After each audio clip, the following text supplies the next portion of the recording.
こんにちは、日本語クラスです。皆さんお元気ですか？はい、私は元気です。はい、今日は皆さんにとてもいいニュース、お知らせがあります。はい、勉強する前にちょっと聞いてくださいね。はい、新しいいいサービスを始めました。皆さんにとっていいサービスだと思います。はい、それは、この一番左に書いてある先生に何でも質問できるというサービスです。はい、これは何ですかね。はい、そうですね。これ、皆さんいろんなこと質問わからないたくさんありますね。そう、それ何でもいいですよ。私に聞いてください。はい、JLPT の勉強のことでも、仕事の日本語、ビジネス日本語のことでも何でも大丈夫です。はい、レベルも N5 ぐらいから、まだ始めたばかり、ひらがなカタカナわかりませんでもいいですの人から N1 レベルの人まで、いろんな人、誰でも大丈夫です。私答えます。はい、もちろん私が答えますので、はい、安心してください。他の先生じゃありません。私です。はい、勉強のことだったら、例えば JLPT のテストについてどうやって勉強したらいいですかとか、もうテストが近いから何をやったらいいですか、テストの練習とか、あとどうしよう、もう時間が少ないんですけどどうすればいいの、読解リーディングとか、はいはいはいね、何でもいいです。聞いてください。で、これ申し込みの仕方がとても簡単です。これね、これ Google の、Google カレンダーを使ってます。見ると、あ、これって言ってね、ここクリックすると、こういうふうにカレンダーが出てくるので、あ、私この時間がいいですというのをポチッとクリックしたら、もう簡単に申し込みができますから、ぜひ、はい、早く、お早めに早くですね、申し込んでください。それも7月27日までのサービス限定と考えています。はい、ずっとしますじゃないから、ぜひ今聞きたいという人、ぜひ聞いてください。はい、今度のすぐの JLPT する人ももちろんね、はい、聞いていいし、次のあと6ヶ月後、半年後の JLPT を受けます、やりますという人も、勉強どうやってすればいいかというの、それ聞きたいですという人でももちろん OK です。はい、ですので、ぜひぜひ時間が合うところに申し込んでください。そしてここにも書いたんですけど、そう JLPT の勉強してる人でも、ビジネス日本語、仕事の日本語勉強してるんですって人でも、誰でも OK です。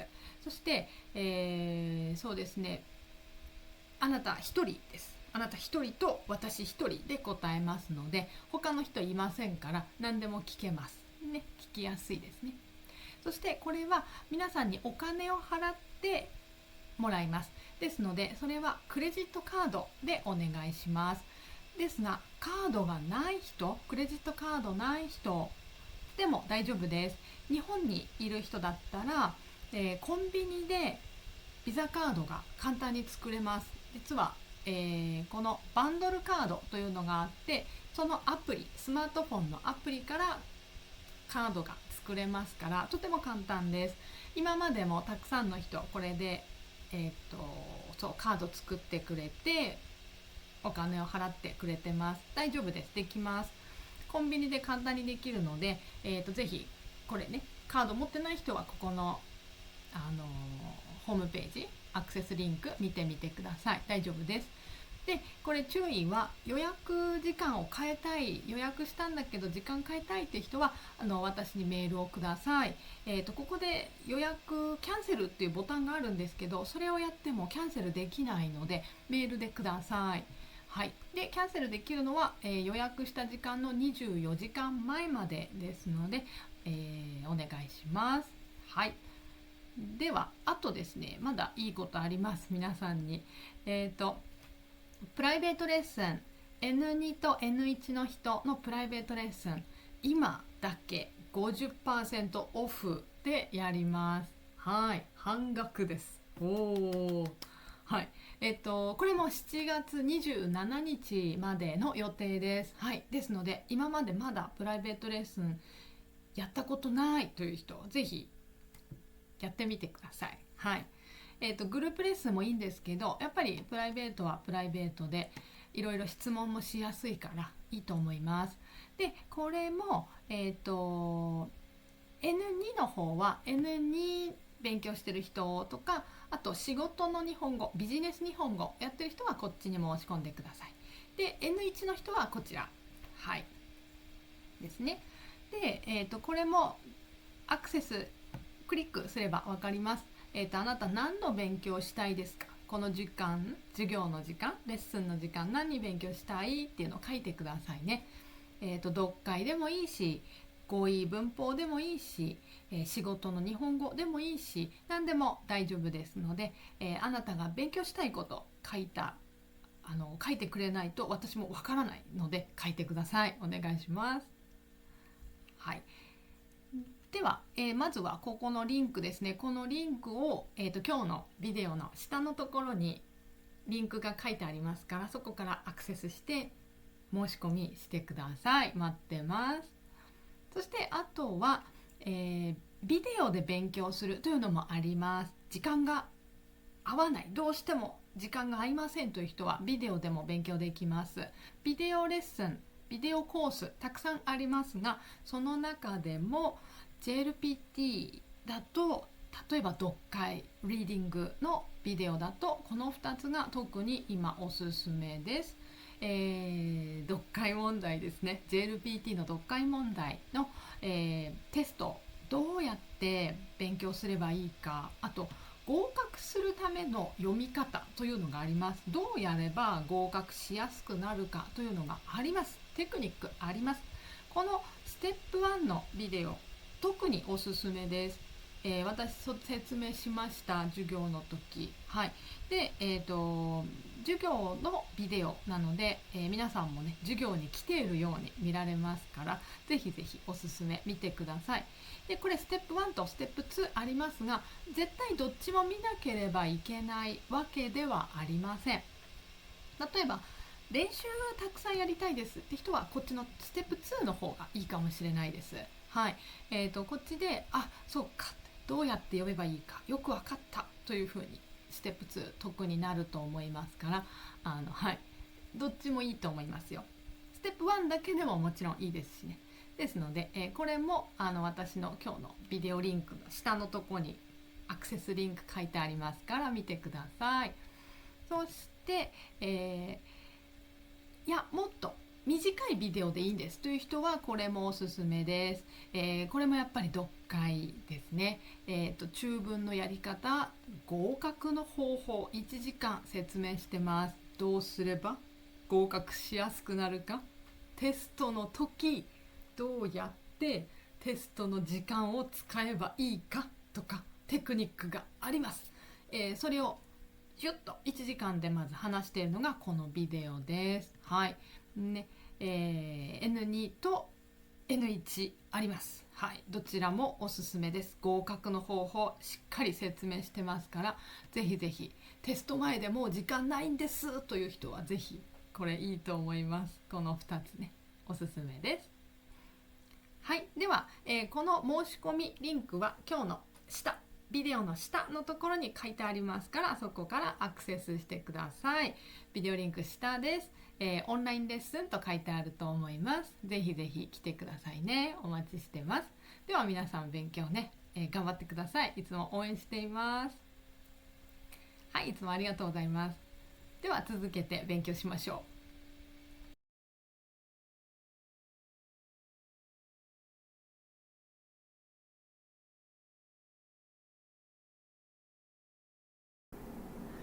こんにちは、日本語クラスです。今日は皆さんとニュース、日本のニュースを読んでみようと思います。はい。実はこのニュースは昨日、1日前に皆さんとライブ YouTube ライブで、一緒に読もうと思って選んだトピックです。はい、私がコンテンツを作っている時にまあ多分大丈夫間に合うでしょうなんて作っていたんですが、調べれば調べるほどこのニュースはですねあれあれれあれこんな事件もあるの、こんな問題もこの事件に入ってるの、えあれれ思ってたより全然このニュースって重い、全然簡単に読めないじゃない、って思いまして、私はその YouTube ライブにもう間に合わないというふうに思いました。はい、そんなに簡単に話せる話ではないというのが私はその調べれば調べるほど感じました。そういうニュースを今日皆さんと、やっと私も準備ができましたので、今日もですねまた調べていて、お話ししようと思います。ライブでねお話したかったんですが、今日ライブでとも思ったんですが、多分私もいろんな気持ちが出てきてしまう気がして、ライブ自体がとっても長くなってしまうんじゃないかなと思ったので、今日もうレコーディングをして、アップロードします今日はね。で今日は確かに、タイトルの通り読みます、皆さんと読みます、ニュースを読むんですが、それはねそんなに難しくないと思います、日本語は。だけど今日私が大事だと思ってるのは、そのニュースについて考える、そのニュースの後ろにあること、裏にあるこの日本の社会が持っているダークな暗い事実、暗い本当に日本の裏の方にある本当のこの困った問題というのがこのニュースを通して見えてくるんですね。ですのでそこについて私は結構自分で調べてみたので、そこのデータとかそういうのを皆さんにお話しして、分かってもらいたい。でこれがですねこの解決する方法がなんともう多分日本人ではもう無理じゃないかなっていうふうに私も思うし、やっぱり言われてます。それを助けてくれるのがなんとあなたなんですね。これを聞いてくださっている外国の皆さんが私たち日本の今日の、暗い事件そのものを助けてくれる人になる可能性がとても高いです。はい、今すぐじゃないかもしれないんだけど、ですのでだからこそ皆さんが今日本語を勉強してくださっていることがとても意味がある、とても価値があるっていうのを感じてもらえたら嬉しいし、ただ勉強するだけじゃなくて本当に使ってほしいなっていうふうに思ってます。それはできれば日本に対して使ってくれるととても嬉しいんですが、ただ日本語ね勉強してくれてるだけでも本当に私も嬉しいんですけどね、皆さんが勉強したことが日本を救う助けるっていうことにつながるのかもっていうふうに思いながら今日お話を読んで、そして最後の私のデータを聞いてほしいと思います。はい、では始めましょう。この写真は東京です。はい、東京はもうビルがいっぱい。はい、そしてですね今日のそのニュースの大きなテーマというのは東京も入るんですけど、もっと本当の中心のテーマっていうのは家族です。ってね思った人いるかもしれない。家族と日本何がってね。はい、皆さん日本人の家族というものにどんなイメージを持っていますか？この写真のようにね、一緒に座って、笑顔で写真を撮ってますね。はい、今日の多分 YouTube のタイトルに書いたかもしれないんですが、皆さんの日本に対するイメージが悪くなってしまうかもしれないというニュースでもあるんですね、今日のね。だけど家族の中で例えば何ですか、お父さんが例えば娘がお父さんを殺すとかね、そういう怖いニュースじゃないですから、そういう意味で聞かないでください。大丈夫です。はい。ただちょっと日本人の家族ってこういうイメージだなっていうの、私今何も言わないのでちょっと頭にイメージしてみてください。はい。で詳しくは後で一回ニュース読んでからお話しします。じゃあちょっとですね、今日は、ニュースをもう最初そうそうニュースをと言ったんですけど、そのニュースはですね、この北海道で起きた事件です。事件なんですね。私 YouTube でほとんど事件っていう、怖いみたいなものは今までまだ話してきてないんですが、今日ちょっとそういう事件だなっていうものを、はい、トピックにしています。北海道ね、北海道のですね、ここの札幌というところで起きてしまった事件についてです。札幌、これ漢字札幌と読みます。札幌って皆さんよく知ってるのはビール、札幌ビールって飲んだことある人いるかもしれません。札幌ビール、はい、あれは缶ジュースじゃない、缶ビールですけど、ちょうど本当にこの札幌というところで、150年ぐらい前にビールが作られて、販売されたというところだそうです。はい、だからね、その作ったとことビールの名前が同じなんですね。札幌ビールの札幌です。はい、行ったことある人いるかもしれないですね。じゃあ行きましょう。今日はこの札幌で起きた事件についてです。はい。じゃあ、今日はですね、私ちょっと全部読みます。最初にニュースをね。そして赤い字が書いてあるのは、これは JLPT の N1 レベルの語彙です。はい。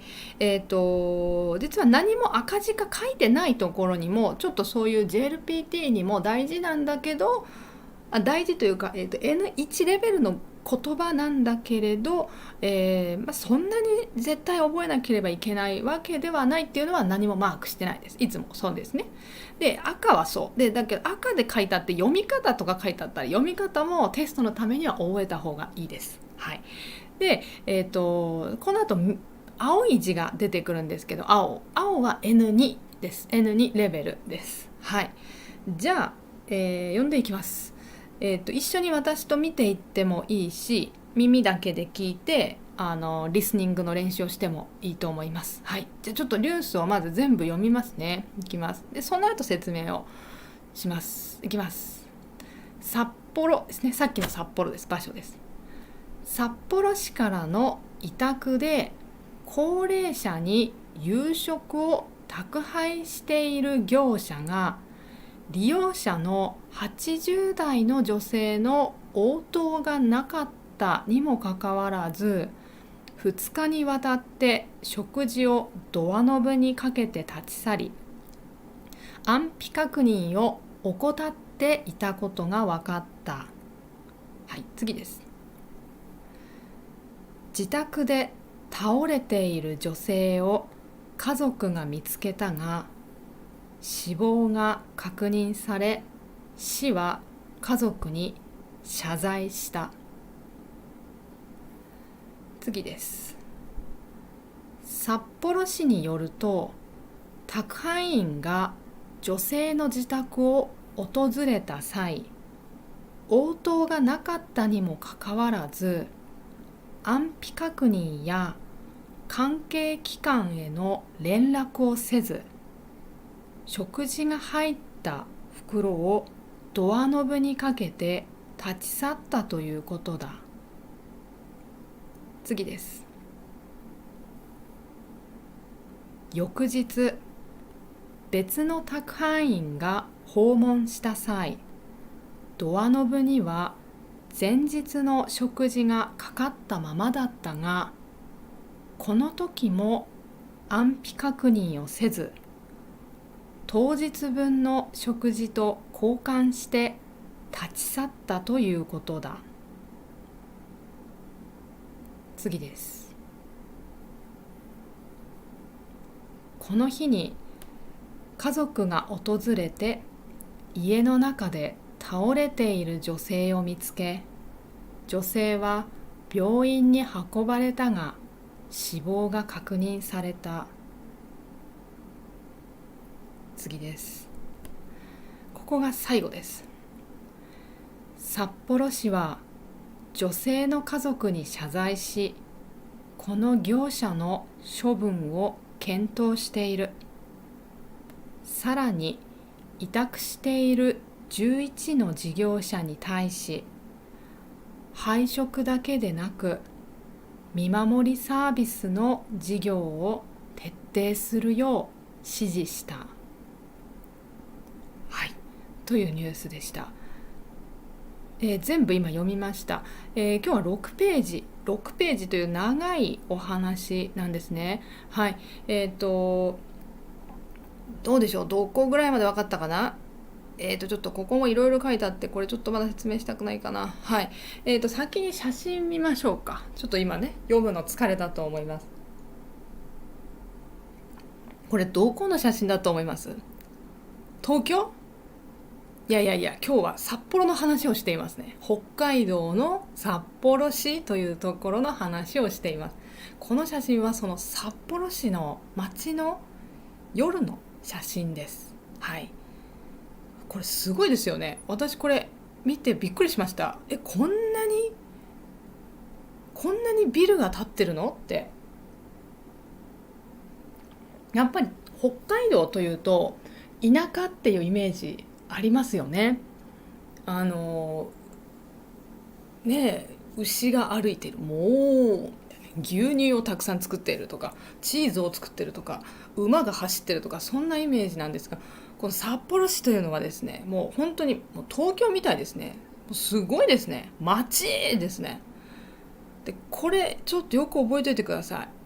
この街ってことは人がたくさん住んでるってことですよね。で、これがこの札幌って書いてありますね。ここね、札幌の、公園、有名な公園の写真です。はい。こういうふうにね、東京タワーみたいにこう電波塔だと思うんです。この電波だから、インターネットのネットとかをねこう受信受けるようなところですね。こういうのがあると。はい。有名な場所ですね。札幌といえばという。でこのように大きな町ですね。すごい大きい。はい。でここの町で起きた、それが今日の事件です。はい。さっき読みましたが、どのくらい分かったか皆さんどうでしょうか。ちょっとじゃあもう一回、読んでいきましょうか。はい。特に1ページ目がすごい難しい言葉がいっぱいあったので、ちょっとね分かんないってね思ったかもしれないですね。じゃあ行きましょうか。ちょっと読んでいきます。ただ今日はちょっと早めに読んでいって、最後により深い、はい、データの話をしていきますね。はい、じゃあいきます。なので今日はちょっと説明が簡単すぎるよって思う人、ちょっとごめんなさいね。今日はねいきます。札幌市からの委託、この委託っていうのはこれ本当レベル高いです。かなり難しいですこれね。札幌市ってね、町ですね。町から委託って、何かこの仕事をやってください、お願いしますと頼まれるってことです。委託するってね。はい。お願いされて、仕事をしてる。でそれどんな仕事はここです。高齢者、はい、おじいさんおばあさんに食事ですね、夕食を宅配は届けますです。デリバリーですね。宅配している業者は会社と思っていいです。はい、会社。物って書いてあるけど、これは会社でいいですよ。だから札幌市から、おじいさんおばあさんに夕食を持って行ってくださいねと頼まれている会社が、利用者の80代の女性だから、利用者は何の利用かといったら、この宅配の利用、宅配のデリバリーを利用している人。どんな人といったら80歳代ですね。80代といったら80歳から89歳までのどこかの年齢の人、おばあさんですね。80代の女性、の応答がなかった。これ難しい。漢字簡単なのに難しいですね。応答っていうのは例えば何でしょう、ドア、皆さんがね誰かの家に行ってコンコンコンってすいませんすいませんってコンコンコンすいません荷物持ってきました。例えば、アマゾンです、荷物持ってきました。アマゾン持ってこないか、アマゾンの荷物を持ってきましたかな。宅配の人ね。すいません、どなたかいらっしゃいませんか、いませんかって言ってね。で家に誰もいないともちろん誰も出てきません。でそれが応答がないってことです。誰も出てこない。あれ、誰もいないのかなっていう、まずそれが一つの使い方で、ただ人に対して使う時は応答がないっていうと、家にこの話だとおばあさんが住んでます。80代のおばあさんが家にいて、夕食を持ってきたんですね。おばあちゃん、夕食持ってきたよって、持ってきましたよって、おばあちゃんってピンポーンって、それからコンコンコンって、おばあちゃん持ってきました今日もって、おばあちゃん、あれ返事がない。あれおばあちゃん、こう返事がないこと。おばあちゃんがはいはいちょっと待って今ドア開けるからとか言わない。そう、何も声が聞こえない。おばあちゃんいるはずなのに何も声が聞こえないなっていうのが、これが応答がないってこと。はい、答えがないってことですね。応答がない。おばあちゃん何も言わないんですね。家にいるはずなのに。応答がなかったにもかかわらず、ちょっと後でやります。2日にわたって、これはN2 文法です。2日にわたってというのは2日間ずっとという意味です。1日目から2日までずっとという意味です。2日にわたって食事をドアノブは何ですか。ドアノブはですね、ドア開けるときに丸いドア、ドアをちょっと持って握って右にグリッて回してドアを引っ張る、引くっていうドアありますね。持つところがドアノブです。あれ、食事をドアノブのとこにこうかけて、だから袋をそこに置いてってこと。かけて立ち去り、これは、そこからいなくなるってことです。去るっていうのはいなくなるですね。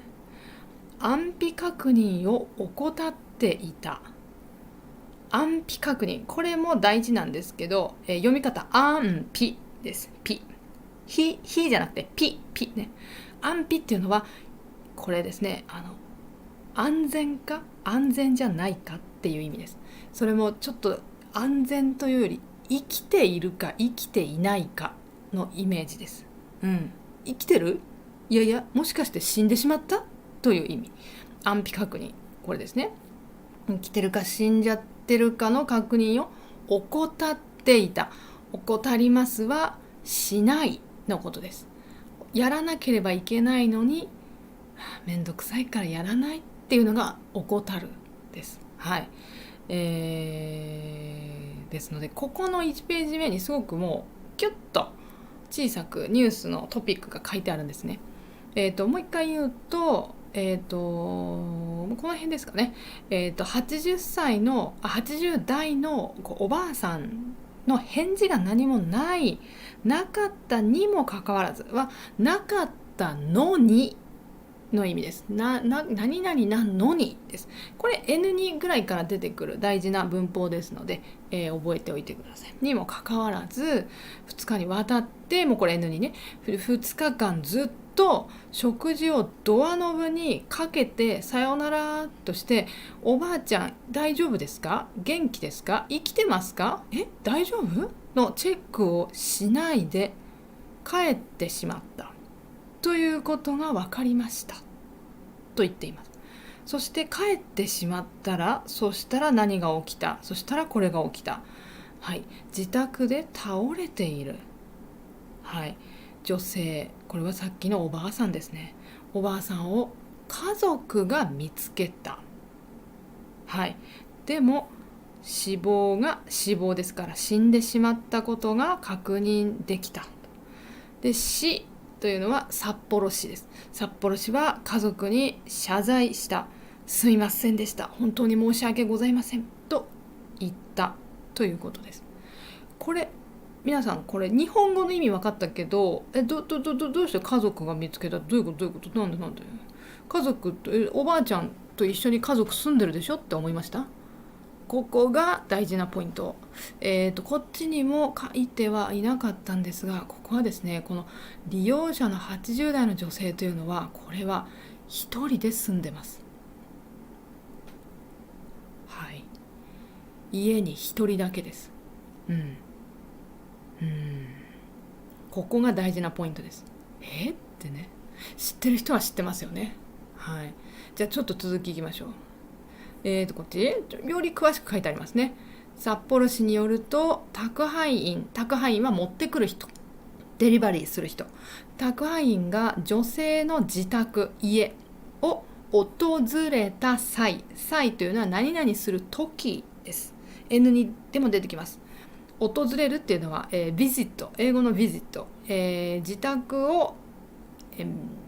に来るってことですね。自宅に来た時、応答がなかったにもかかわらず、なかったのに、答えがなかったのに、安否確認やおばあさん大丈夫というチェックとか、関係機関、何か関係しているところ、だからこのおばあちゃんの家族に連絡するとか、病院に連絡するとか、警察とか警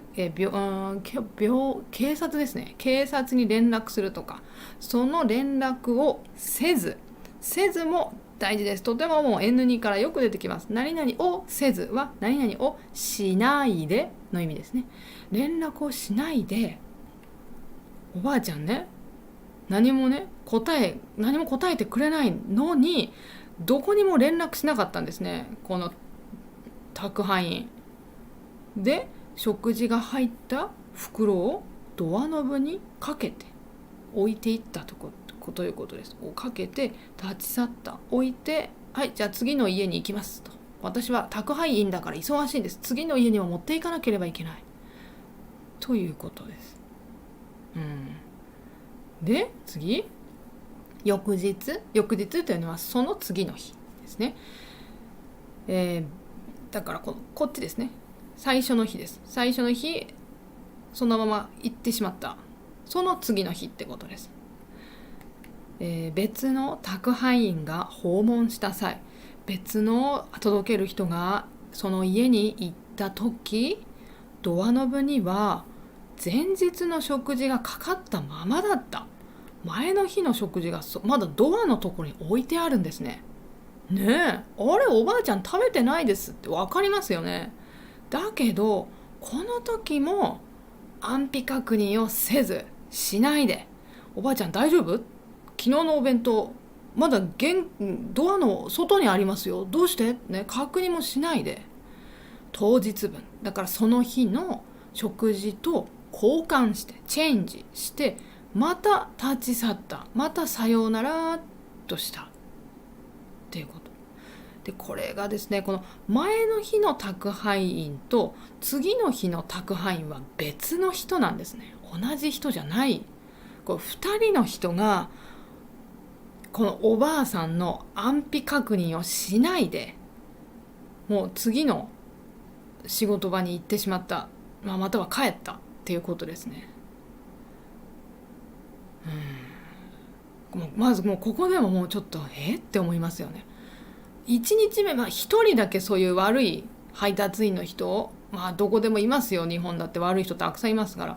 でも次の日も同じことしてるってどういうことってちょっと思いますよね。ってね。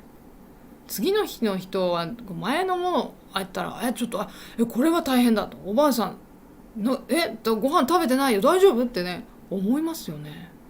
なんで次の日の人もそのまま帰ってしまったのっていうので、ちょっと怒りが起こっちゃいますね、こっちね。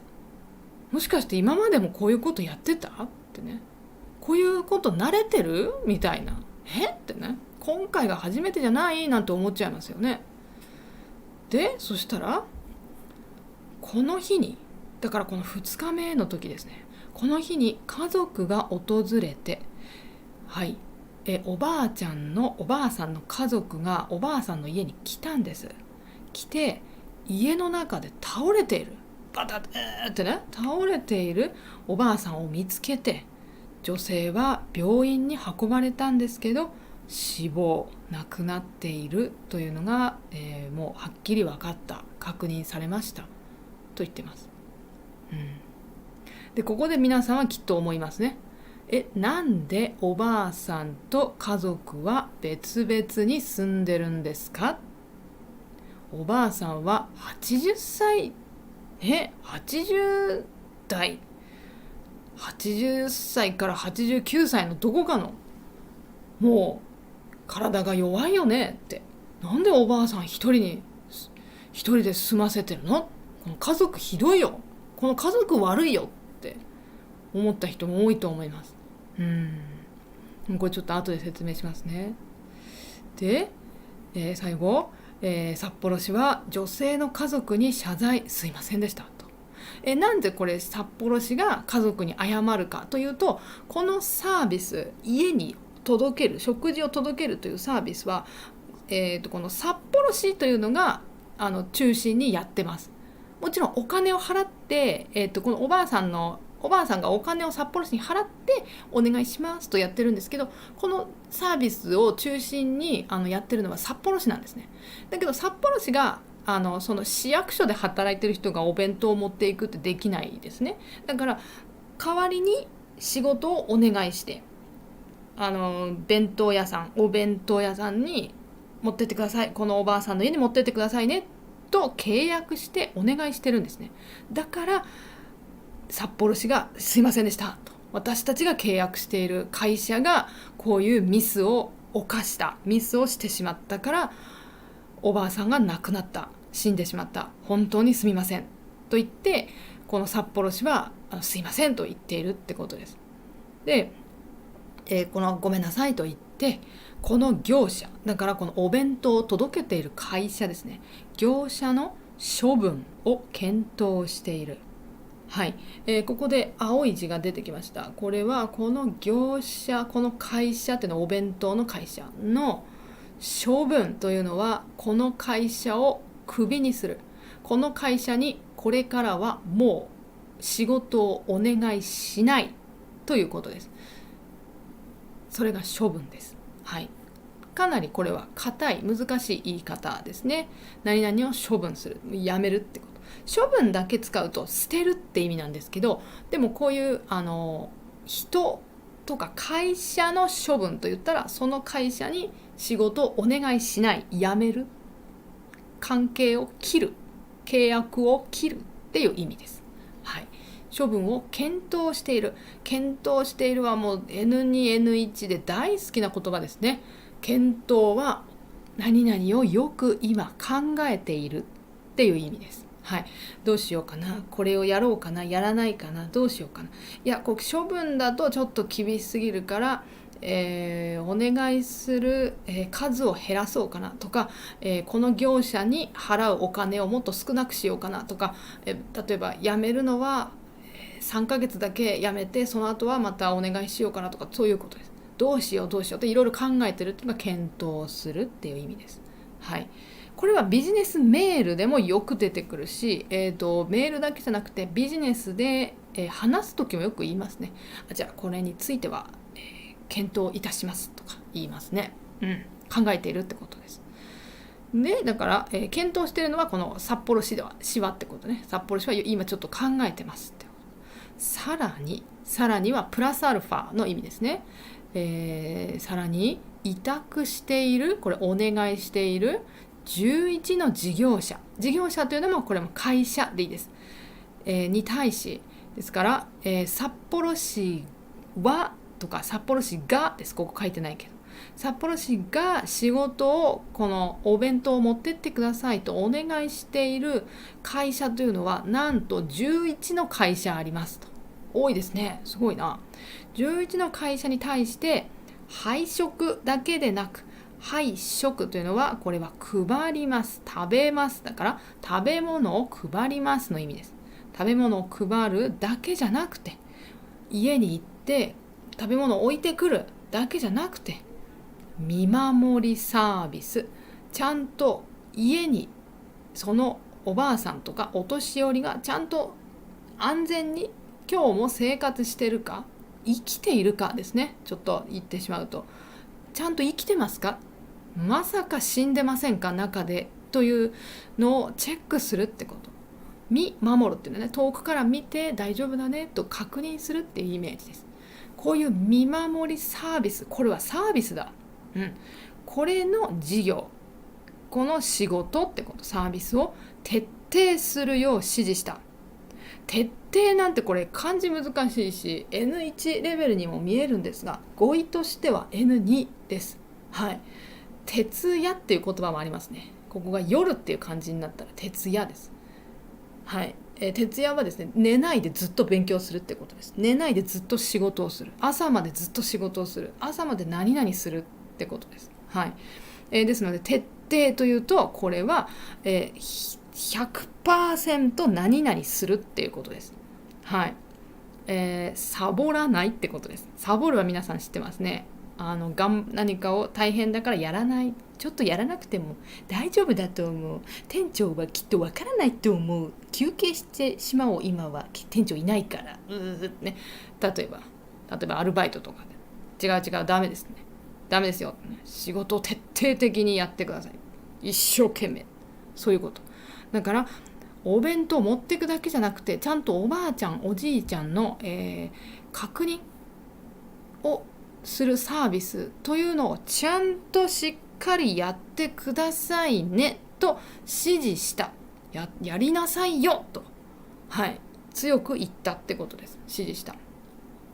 この徹底するようっていうのもこれ文法ですので、分かんない人はこれちゃんと文法の本確認してみてください。何々するよう、何々する、徹底する、徹底しっかりする、なんて言えばいいかな、しっかり やることを守ってくださいねとお願いした。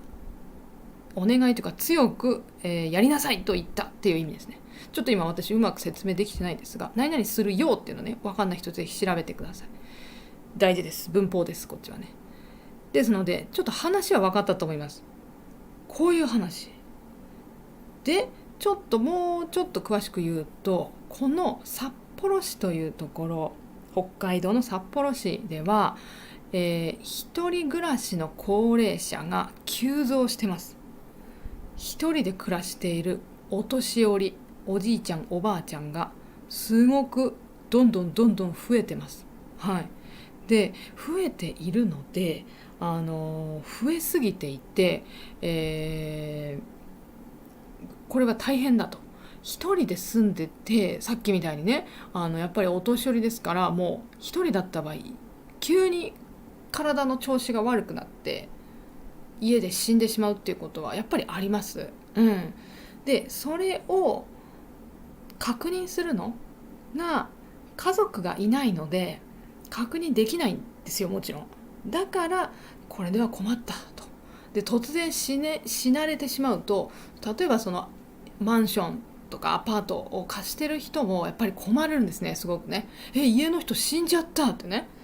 どうするの、誰がこの後いろいろお葬式やったりどうするとかいろいろありますので、これは困ったということで、札幌市がもう市として守らなければいけないお年寄りをというので、サービスを作っているのがこれ、さっきのような食事を届けるというサービスです。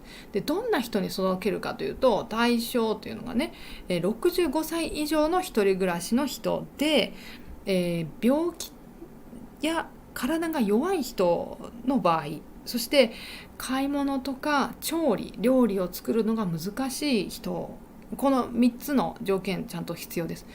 こういう人は、はい、いいです、じゃあ札幌市がサポートしますと言って、これがですね、なんと今年の3月の時点で2305人いる。はい、でこれ多いのっていうのをちょっと後で話しますね。で、これはですねちょっとサービス調べたら、この食事というのは1日1回届けてくれる。で500円かかるそうです。ただ500円でお弁当を持ってきてくれるというのは日本では安い方です。はい、でやっぱり何よりチェックしてくれる、おばあちゃんおじいちゃん大丈夫かなっていうのを確認してくれるっていうところが一番大事なポイントですね。で、日曜日と祝日を除くは以外の、だから日曜日とホリデー以外はもう週に6日来てくれる。すごいですね。ほとんど毎日ですね。で、気になることがあった場合はなんか大丈夫かな、あれおばあちゃん返事がない、応答がないとか、あれおじいちゃん大丈夫、ね、っていう時はこれ大変だって言って家族とか警察などの関係機関に連絡をしてくれるんですね。こういうことをするっていうのがやらなければいけない仕事です。このお弁当を持っていく人はね。そうでこういうサービスをしてるらしいんですよ。それでじゃあちょっとさっきね2305人これを使ってる人がいるよと言いましたが、どのくらいなのっていうのね、ちょっと数字を言いますね。ですね、まずそもそもが日本の全体の人口から言うと、日本って実は小さい国なのに人はたくさんいるんですね。人口、ただ正しく言うとたくさんいたです。はい、約50年くらい前はすごく人がわーっと多かったんですが、それからどんどん毎年少しずつ下がっていってるんですね。日本が今子供を産む数が少ないというのは有名ですよね。あと反対にその50年前60年前にたくさんいた、その時生まれた人が今はお年寄りになってますね。そうですよね。ですので子供は今生まれないんだけど、減ってるんだけど、おじいちゃんおばあちゃんは増えてるんです。はい。そして日本人は健康な人が多いですね。そうだからお年寄り元気というか、長く生きるんですね。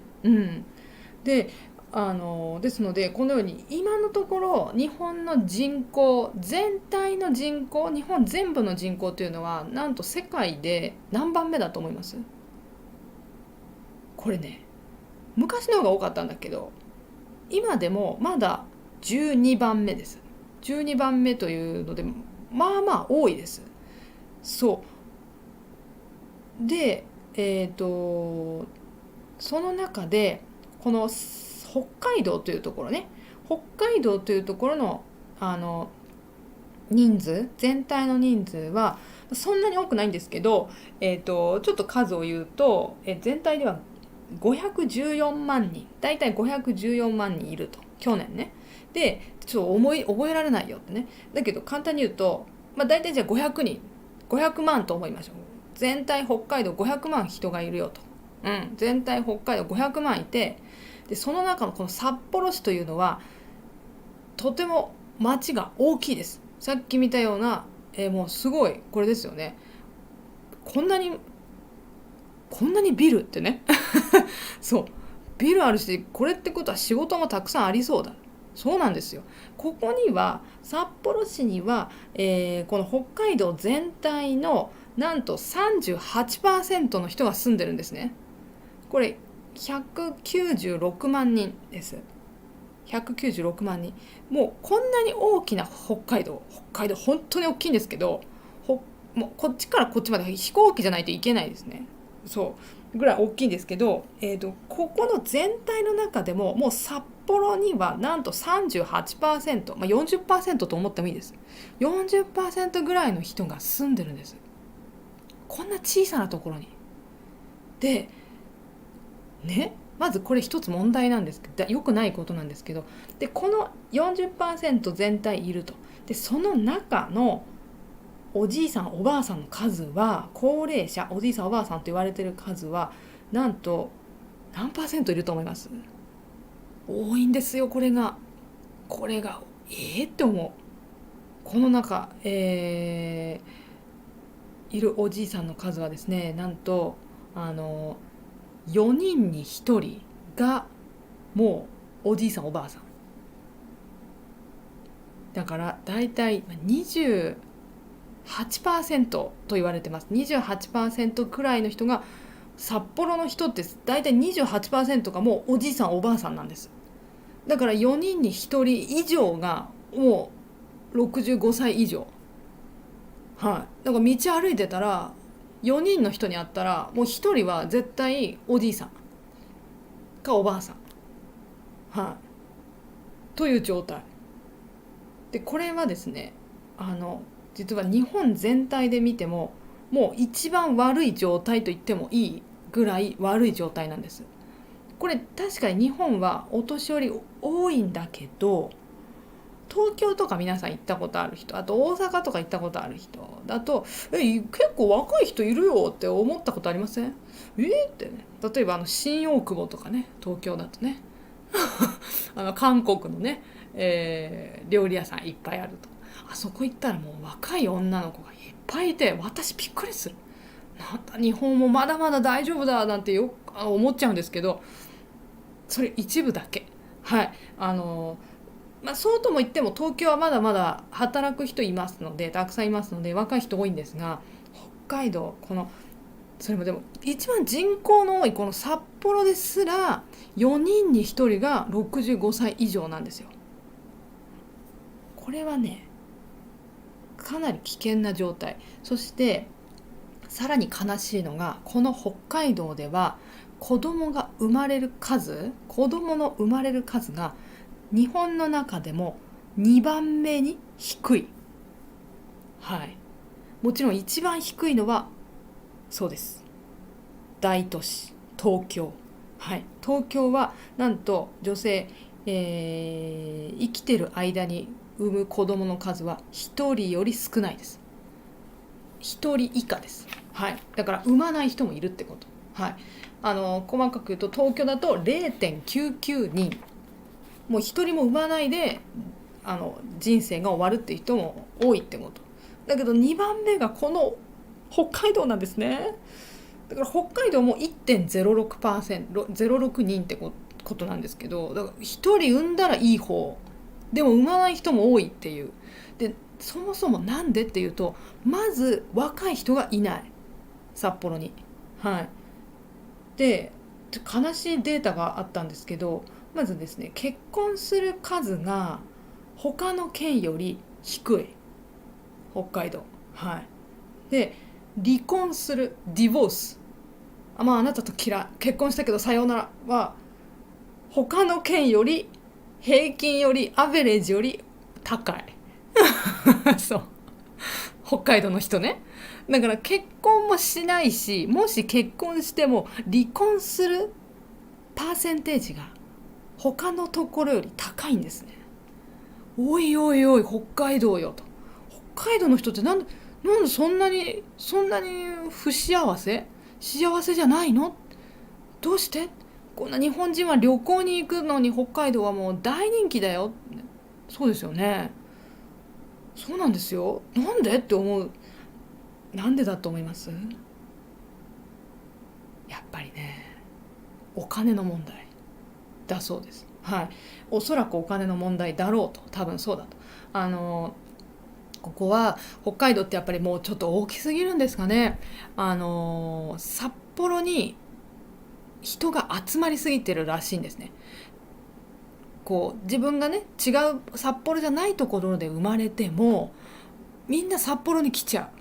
あそこだったら仕事があるから、とか、札幌だったら何でも買えるからとか、札幌だったら便利だからとか、札幌だったら大きな空港がある、ここだったら東京にも行きやすい、はい、とか。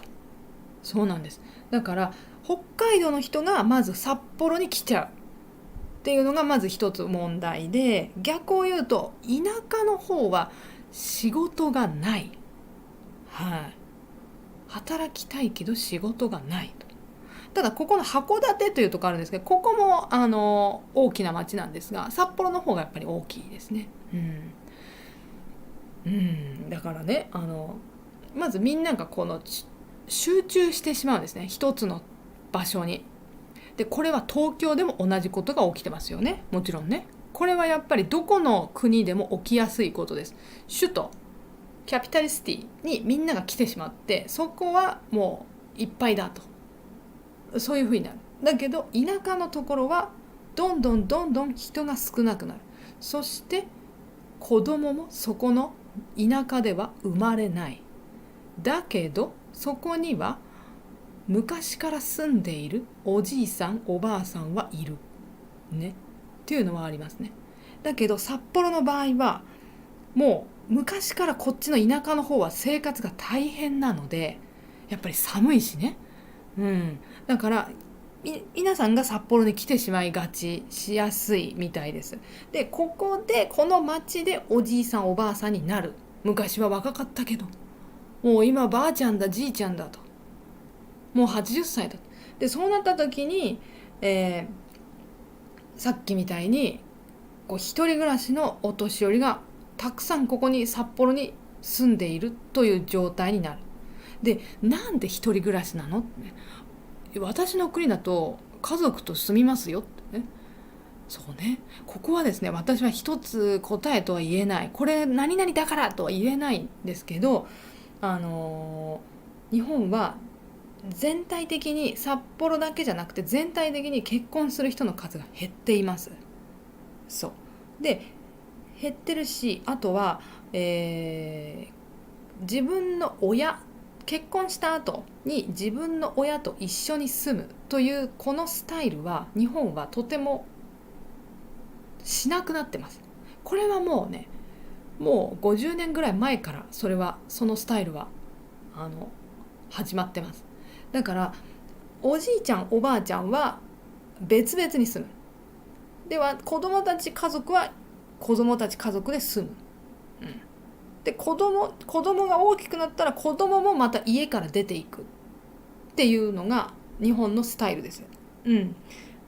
だけど例えばおばあちゃんおじいちゃんだけど、例えば2人結婚してたけどおじいちゃん死んじゃった、先に死んでしまっておばあちゃん1人ってなった時に、家によってはおばあちゃんと一緒に住む家もあるし、おばあちゃんの方がいいの、私は一人の方が楽なの、自分で自分のことをやりたいしとか、まだできるからとか、そういうので一人がいいっていう人も結構いるんですね、日本はね。でここについては本当に人によって様々なので簡単には言えないです。だけど結果的には一人で住んでいるおじいさんおばあさんというのが日本にはとても多いんですね。でそれがやはり日本は一人で住んでるということは何か問題が起きるかも、事故が起きるかも、急に死んでしまうかも、家の中で一人でっていうことがやっぱりある。だけどこの問題がとても今一番起きやすい、この一人で住んでるおじいさんおばあさんがとても多いというのが日本の中でも北海道のこの札幌らしいんですよ。札幌がもう最も今この事件が起きやすい場所、と言われているらしいです。多分数が多いからですね、まずね。でこの問題をどうしようというので、さっきみたいなこの食事を持っていっておじいさんおばあさんの安否を確認するっていうサービスをもうその札幌市がやってる、もう市がやってるってことですね。だからこれはどこの市もやっているわけではないと思うんですね。やっぱりもうやらないといろんな問題につながるからっていうことだと思うんです。でやっぱりですね、いろんなニュース読んでてもこのことっていうのは日本全体でこれから起きてくる問題だと言われていて、そう皆さんが知ってる通りおじいちゃんおばあちゃんが多くて子供が少ないっていうのはね、よく聞きますよね。そう少子高齢化と言いますね、難しい言葉だとね。でこれをどどうやって解決していこうかっていうのをまずもう問題起きてしまってるから、今頑張って解決しようとしてるのがこの札幌市なんです。だから他の県の人たちも結構見てる。札幌市はこういう風にやってるのか、こうやってやったらうまくいくのか、いやいやこうやってやると今回みたいに事故が起きるのかとか、もう例なんですね、これが。もうちょっとケーススタディって言ったら悪いですけど、札幌市が先に、ちょっと良くないんですけどね、良くない状況だけど良くないことなんですが、最初にこの問題に立ち向かってる、戦ってる場所というのが北海道。だからこそこのニュースはとても大きくなっている。ただおばあさん死んじゃったね、かわいそうだね、一人で暮らしててっていう軽い話じゃないっていうことなんです。この事件はこれから日本でいろんなところで起きる可能性がとても高いっていうニュースなんです。だけど、じゃあどうやってこのニュース、この事件また起きないようにするの、そこが大事ですよね。そうなんですよ。でね、これをね考えれば考えるほど、もうね、日本だけで考えたらこの解決策ってほぼないって私は思いました。これはちょっと私の意見ではあるし、皆さんこの今聞いてくださっている、日本語を勉強してくださっている皆さんにだからこそ私は言いたいっていうメッセージがあるんですけど、悲しいんですが、やっぱり例えば北海道一つ見ても、日本全体見ても子供を産む数が本当に減ってるんですね。毎年毎年どんどん日本は女の人が子供を産みません。で、なんで産まないかっていうのも、実はこれは経済の問題なんですね。産みたいんです、日本の女の人も本当は。産みたいんだけど、産んだ後お金がすごくかかるんです、日本って。まず学校のお金ね、あと病院のお金もそうだし、一番はやっぱり学校、教育するためにとても日本はお金がかかります。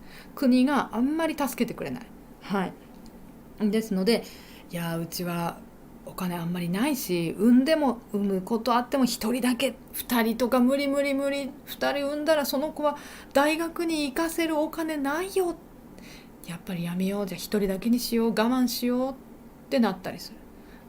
ですので、それって考えたら経済の問題ですよね。エコノミーの問題。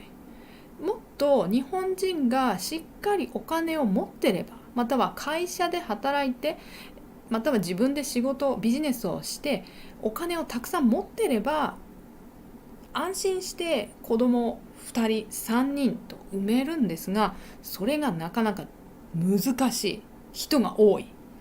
だから反対に子供をたくさん産んでる家もあるんですけど、3人とかいる家はやっぱりその給料が高いです。その家はね、その家庭は。ですので、だけどその家のパーセンテージが下がってるんですね、今ね。給料高い日本人が少ないんです、今。昔は多かったけど、昔より減ってる。だから全体的に日本人は給料が少ない、払えないというので、でも物価は上がってる。だから子供も我慢するというので産めないってなると、日本は人口はこれからも全体的に減っていくって考えられますね。そうなったらもう助けてくれるのは日本の中の人じゃないって考えることもできますよね。そうなるとやっぱり実際起きてるんですけど、北海道って北海道に住む人、外国の人増えてるんですね。そうなんですよ。これね、ありがとうございますってちょっと思いました。私調べてて、そうって。日本人は残念ですがどんどん減ってるんですね。札幌に移動するだけじゃなくて、北海道で生まれたけど東京に行きます。東京で生活します。大学は東京に行って、その後は東京の会社に入りますっていう人もたくさんいますので、北海道帰ってこない、そういう人もたくさんいるんです。だからこそどんどん人口北海道減ってるんですが、外国の人は結構来てくれてるらしいんです、北海道にね。それはいろんな場所すごいありがたいね。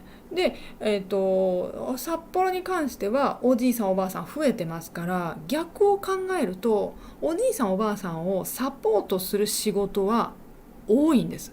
必要なんです。そこで働く人必要なんです。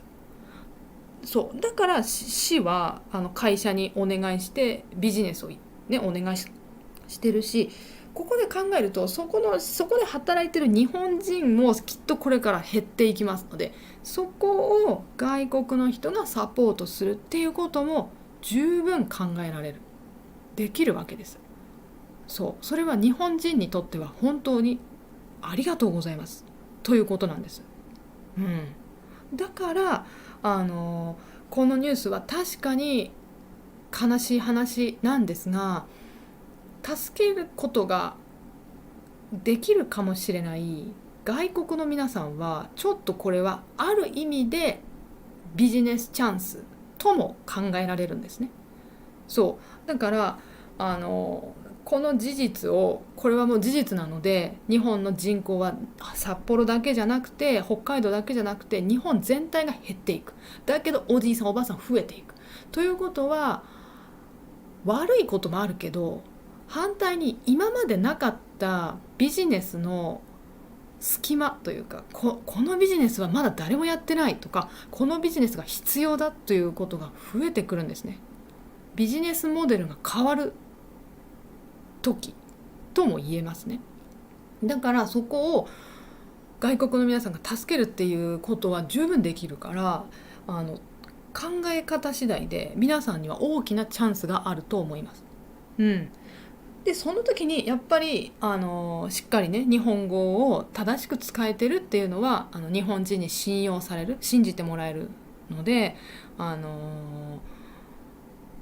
勉強しておいてもらえると嬉しいなとはやっぱり思います。ね。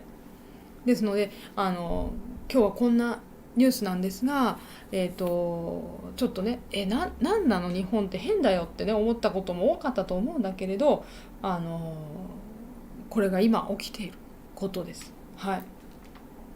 でちなみに最後ちょっと新しい情報ちょっと最後だけパッと言っておくと、さっき言った札幌市がやっているサービスは食事を届けるっていうこともやってる。1回500円でしたよね。あとですね、私がと思った2つサービス紹介します。1つ目は、65歳以上で札幌市に住んでいる人だったら、そしてもうベッドから起きることができない人ね、そういう人、寝たきりっていうんですが、そういう人の場合、